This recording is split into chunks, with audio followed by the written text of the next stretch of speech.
Welcome back to the weekend show. Now we'll run you through the headlines of the week. Joining me are our correspondents, Odiri, our sports correspondent, and Ina Peters, our entertainment correspondent. Thank you, ladies, for joining me on the program. Thank you for having us. How was your week? It was fantastic. It was really, really great. I wouldn't ask you what you got up to because the last time you said you can't say it on camera.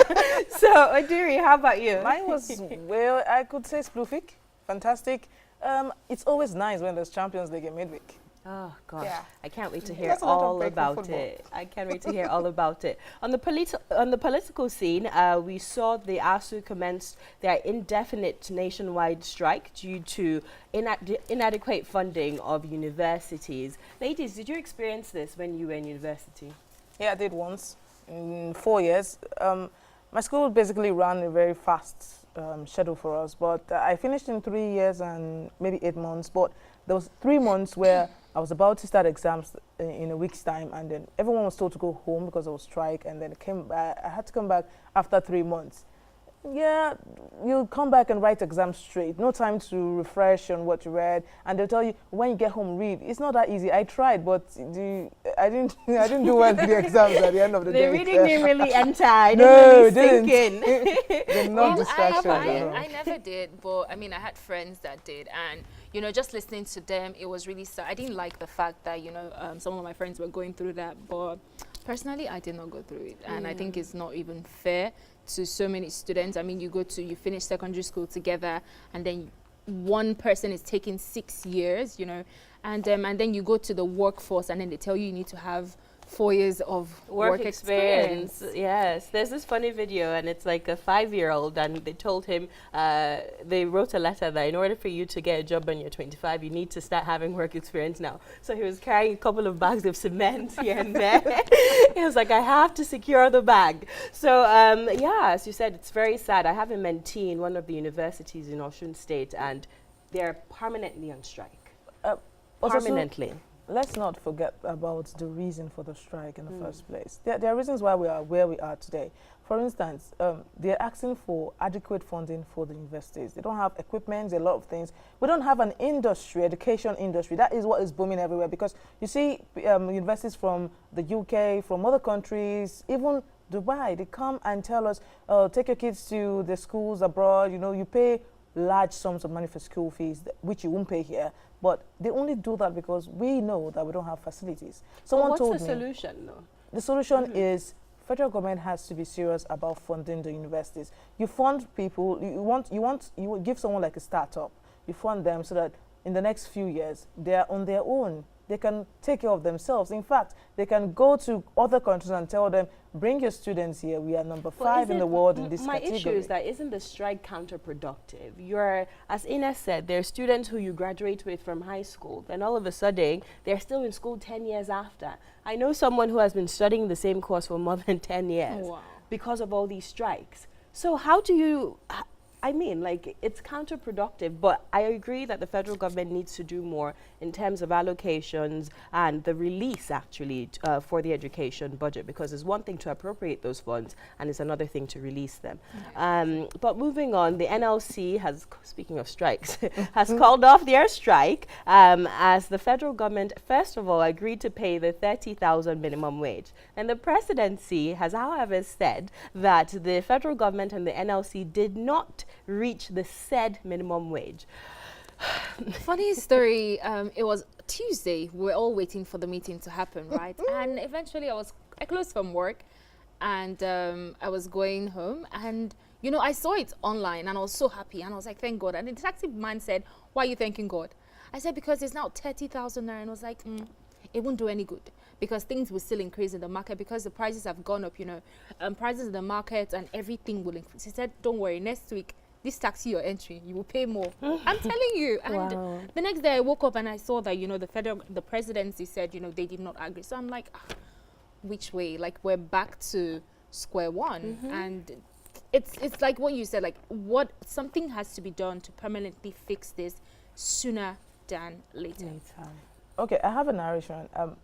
A colleague of mine said, the day the increase was announced, she was going somewhere, they entered a cab, there were like 3 of them who got into the cab, and then the price was like 50% higher than usual. And she asked the driver, why? Why are we paying more? I said, oh, they've increased the minimum wage. The minimum wage, wow. So meaning that the 30,000 doesn't have any effect in actuality. Really. But it's funny because while the government is debating whether or not to increase the minimum wage, the federal government, through its Minister of Information, Al-Haji Lai Mohammed, has said that to feed El Zagzaki, the federal government spends, drum roll, 3.5 million naira monthly. Hallelujah.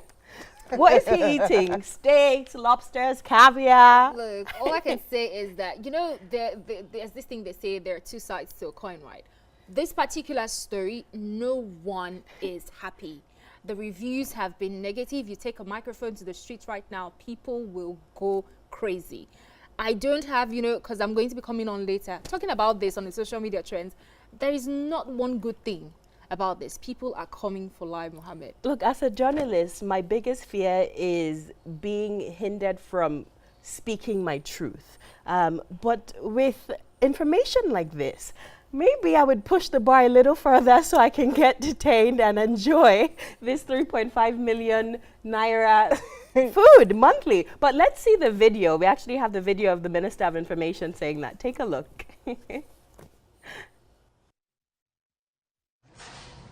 Please, the issue of where he is, I think let's keep it off record. That is in a residence and, you know, eating at the, I mean, it costs the government about 3.5 million naira every month to feed him. Then you need to take me in. Sir, I should take you here. Honestly, don't quote me. These are the facts. The 3.5 million naira. I can take 500,000. I asked. So please, we don't want to inflame passion. We don't want to inflame passion. You know, religion is a very sensitive matter. But that's the situation. The Islamic movement of Nigeria are a different kettle of fish. Wow, you heard that. In fact, we cut off the video too early. The Honorable Minister of Transportation was right next to him during that press briefing. And he said, oh, please, you guys should detain me too. 500,000 naira of that money would be able to feed me. So you can even see the government amongst themselves. They're mocking each other. But I'll take one more story. Democrats take control of the U.S. House of Representatives as New York's Democrat Alexandra Ocasio-Cortez becomes the youngest woman at the age of 29 to be elected to Congress. This gives me so much joy. Not too young to run across the world. So good luck to her and good luck to the Democrats in the United States. Ina, what's happening in entertainment? Okay, so first up, Nigerian singer Mr. Easy has released his, sophomore project Lagos to London.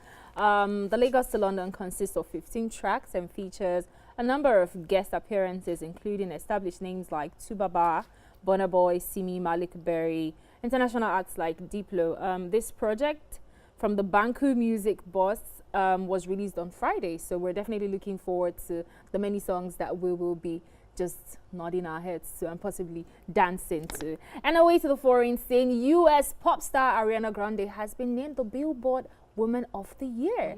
This is a huge deal for Ariana. She's had a sweet and sour year. She lost her ex-boyfriend Mac Miller, and she broke up with her fiance. They were just engaged, and then she called it off. So her still being named the Billboard Woman of the Year, I think is a good thing, and it still shows that look, women can still be sexy. It's just how you pick yourself up from all the things that you go through. And I particularly enjoyed her song Thank You Next, where she talked about all her past relationships, and that has strengthened her to become the woman she is today. Definitely. And she thanked Mac Miller, she thanked Big Sean, she thanked Pete, who she was engaged to. So I really like Ariana. Fantastic. Okay, so lastly, the 2018 Victoria's Secret fashion show has come and gone with most of the hottest names in the industry. Everybody looks forward to the Victoria's Secret fashion show every year. It was amazing. I loved every single look, and the models looked amazing, really. It was fantastic. Yes. We had a great week in the entertainment industry, really. I can tell, and I'm sure you'll have so much to talk about during your entertainment segment. I do. You have to stick around for that. Odiri, what's happening in sports? Loads. But I'll start with Manchester City. They had issues with financial fair play rules during the week. There was a whole lot of investigation. I will call it a whole lot of nothing at the end of the day. But I also have to talk about wrestling. It's not the entertainment wrestling, it's amateur wrestling, where the president of the Iranian Federation, Razul Kadim, actually resigned for the second time this year. We'll talk about why he resigned for a second time, why he even resigned the first time on the show. Plus, we go to boxing. Mayweather, money man Mayweather. I think anything that goes wrong with Mayweather has to be his money missing. So we'll talk about it on the show. Plus, we get to talk about why Liverpool lost in midweek in the Champions League, and of course, previews. Manchester Derby is this weekend. Sticking with boxing, Mayweather pulled out of the fight, or did his opponent pull out of the fight? Because he was meant to recently, he came out of retirement again to fight someone, and he pulled out, or something happened. Talk to me more about that. He came out of retirement to fight Japan's Nasukawa. Okay. Now, the deal was to fight on New Year's Day on the 31st to the 1st of January, and in Japan, Saitama. But he came out to say that the deal was a special bout. It wasn't an official bout. And then he got to Japan to finalize the details and found out that the thing was a whole different ballgame. It's as if the organizers had gone to TV and made it an official bout to get more money, and so he had to walk out of it. I still think that it has to do with the money. Wow, money Mayweather. So we'll take a break right now. When we return, we'll bring you the lifestyle segment of the show. Then later on, we have sports, entertainment, and politics. You don't want to miss it. Don't touch that dial.